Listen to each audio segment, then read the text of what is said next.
I think all of us in Women's Liberation Seattle were part of the left.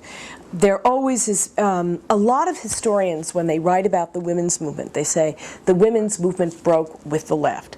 That's not true. There were always left feminists. They broke with the men in the New Left because SDS was a horrible organization for women. I mean, one of my colleagues and friends calls it the woman-hating New Left.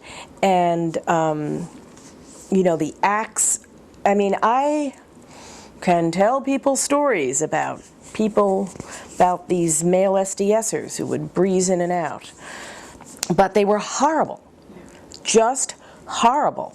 And I write about this in the memoir again, but we were involved in this strike with these women who were photo finishers. And again, they struck us as older, as again, they probably were 33-year-old women, and they worked for minimum wage. They were in a union that didn't care about them.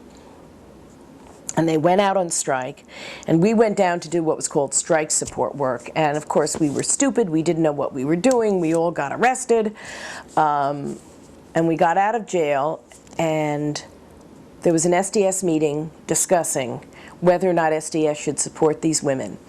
And I'm not going to name names, but the guy who spoke about how we could not support these women unless they gave up their white skin privilege was an upper-class, white, male graduate of Reed College. And here I'm sitting and thinking, these middle-class snots critiquing the lives of working-class women who for the first time in their lives are going out on strike.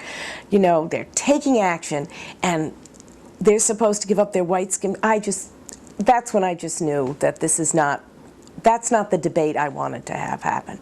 So we had a discussion among the Women's Committee in SDS, and some of the women said, no, we don't need a special committee. SDS is going to go ahead and be supportive. And we said, fine, we're going to form an independent group. So we formed. And I would argue Women's Liberation Seattle was the first truly independent women's liberation group in Seattle, because Seattle Radical Women was always part of the FSP.